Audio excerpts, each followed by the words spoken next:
Hey all, it's Jan of the Jan Files.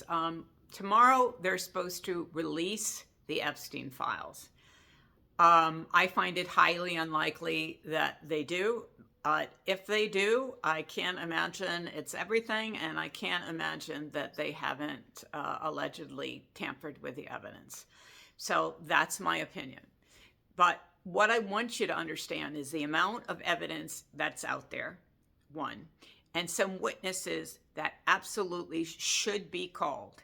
Now, the problem with witnesses being called is that the Democrats can only ask people to testify voluntarily. The Republicans, because they're in the majority, are the only ones are able to issue subpoenas.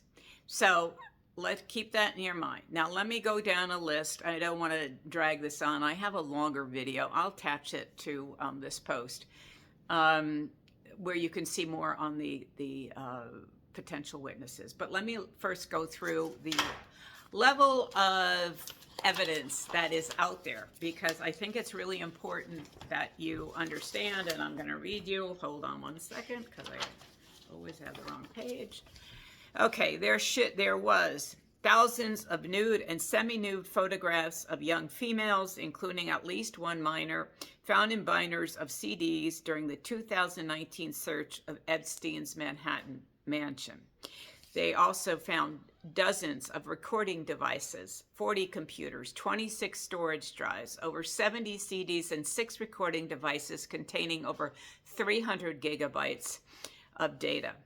There was a CD labeled Girls Pics Nude Book 4 and a folder titled LSJ Logbook. That they said that was likely referring to the island. But anyway, there were numerous photos, albums, including one labeled photo album of Girl and Epstein, over 10,000 downloaded videos and images of illegal child sex abuse material and other pornography. So, folks, that's some of the evidence that's out there. Whether we ever see it, we'll see. Now, I also want to talk about witnesses.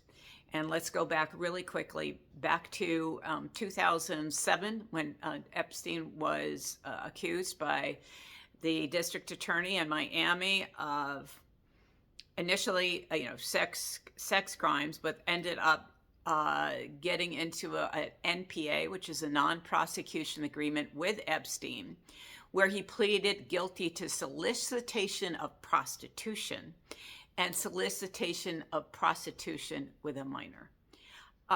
So in other words, they were calling these victims prostitutes.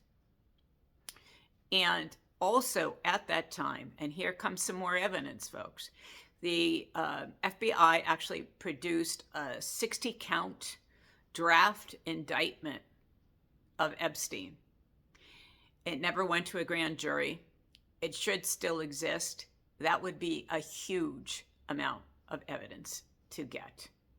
And in terms of witnesses, now in that non-prosecuting agreement, you should know that Jeffrey Epstein protected 3 women.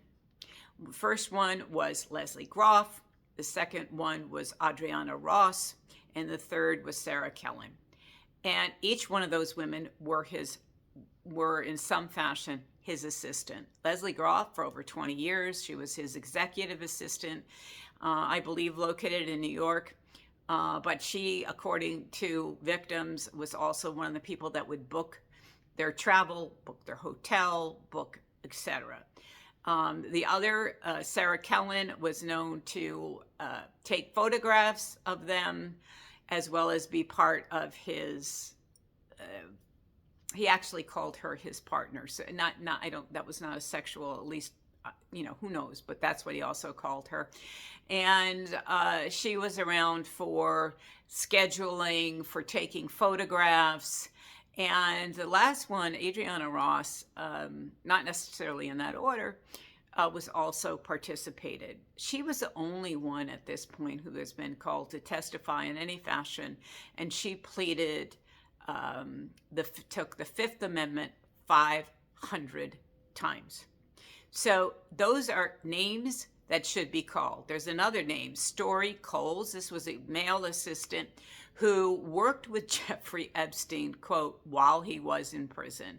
And what that meant in Miami was that he basically only slept in the jail. He was allowed out every day to go to his office. Story Coles was his assistant who was able to spend time with him because supposedly he was a paralegal. He was no such thing. And also from Miami, from that whole debacle, there were some good people.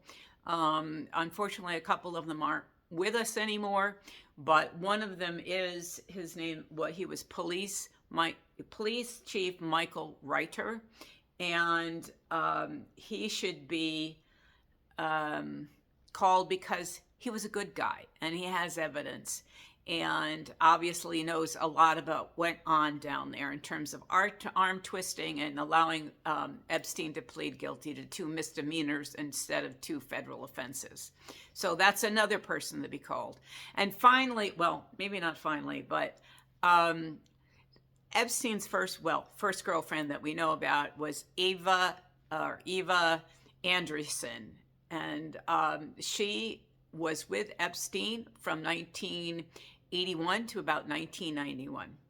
She was his, quote, girlfriend.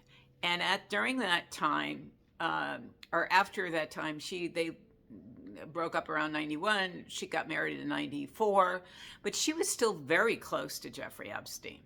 And then her husband, Glenn Dubin, she became Ava Dubin. So it's Glenn and Ava Dubin.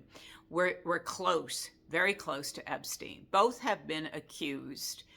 And I do say accused. They have not been found guilty of anything. So allegedly for participating in sex acts. I don't want to say with Epstein, but as a result of their relationship to Epstein. So these are 2 very prominent people. He was a hedge fund manager. She is a physician. They should be called, folks. She actually wrote a letter to Jeffrey Epstein's probation officer. And after he was convicted and got out of jail in Florida, she actually invited him over for Thanksgiving. So I think those are some good people that should be called.